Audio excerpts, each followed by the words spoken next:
Tonight we check out two examples of diversity within New Zealand music, a group renowned for their subversive, bent guitar noise, Wellington's Head Like a Hole, and to the other extreme, one of New Zealand's finest DJs, DLT, formerly of Upper Hutt Posse and Damn Native, and currently working with MCOJ and Rhythm Slave.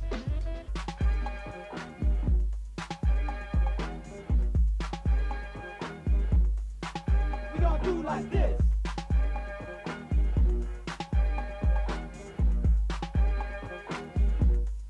It's obvious that it's important. The lyrics were important. Yeah. With the posse. Yeah, definitely. The message. Yeah, because we were young and learning, the lyrics was something that we felt we had total control of. When I was DJing in 1988, 87, I was just scratching, not even on a 1200 and not even with a mixer. I was using a stereo amp and a crappy stereo turntable. You know, I knew I had seen one 1200 live in my life at that time. And so we weren't masters of anything, so we didn't go around saying we were, and we didn't act like we were. We were just making our own shit. We were doing our own interpretation of what our ears and brains buzzed out to.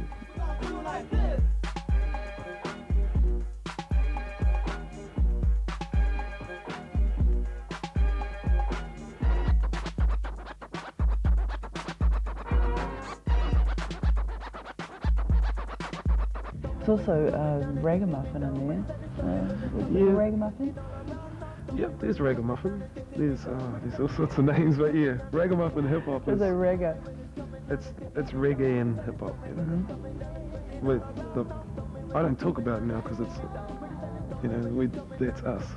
We love and live ragamuffin hip hop. Shit, when we heard KRS-One, that was half of the rush was the lyrics, and the other half was the production.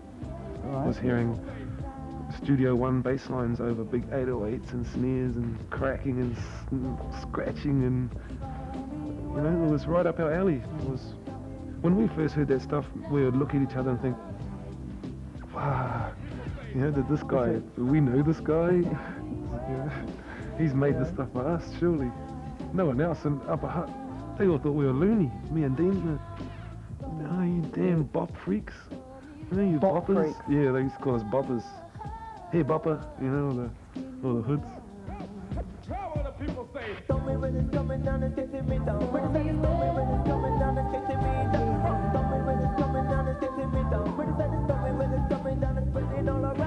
Pro-Polynesian doesn't mean I'm anti-white. You've also worked with Damn Native. Yeah, yep.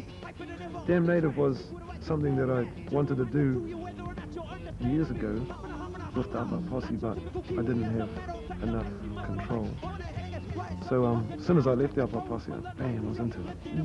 First we started out as native bass, and there was just all my friends from around the centre of Auckland here where we live, and one bro was a bass player, one bro was a drummer, one was a guitarist, you know, and none of us were in bands, so we all meet up and start jamming.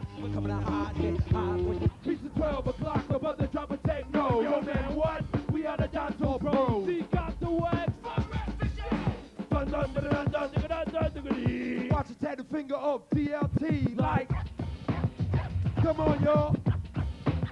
Now you've also been working with MCOJ and Rhythm Slave. Yeah, Mark and Otis are two good rappers who need some music behind them. For years I'd watch them because they come up when we got to Auckland, the posse got to Auckland, they were here rapping, you know. They're all right. I wasn't into it then because I was listening to School ED and Public Enemy, and you know, wasn't really listening to their music. But I knew that they would change, you know, get older and mature and want better music.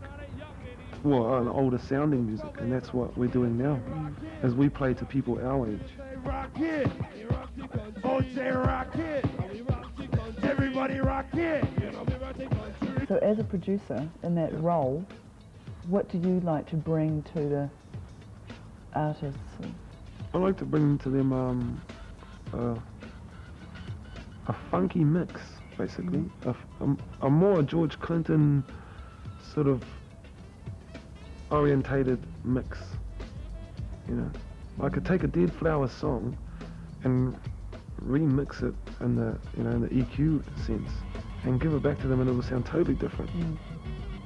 With the kick drums humming out the bottom frequencies and the hi-hat cutting through everything, and, you know, don't change the sounds, just change where they are in levels. Could do that. That is something that I want to learn to do. So then it doesn't matter what the band is, but you make sure that everyone can be heard doing what they do. Let's just talk about the Melon Twister EP. Yeah. That came out not so long ago.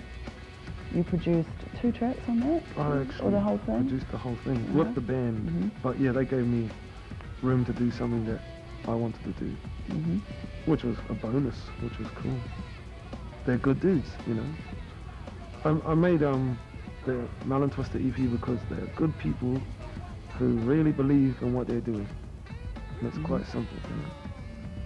I come to mix with the one on the tracks, yes, I got the one from the Melon Twister. Come on the mix and come on the mixer, DLT come and he do the remixer. What we got to watch now is the pop charts. That's where hip hop and ragamuffin are ruling. They take, you know, and we've been waiting for this since 1987. You know, we thought, yes, back then we thought, yes, now's the time. Bam, we rule. Goodbye heavy metal. But no, they're strong. Those old rock dogs there, they're strong. They won't give up that easily. I think the tax man will take them out. Something like that, you know. These guys they're just like us. I'm going to be exactly the same. If I get control of a record company and I'm an old geezer, I'm going to make everyone listen to rap. Don't you worry.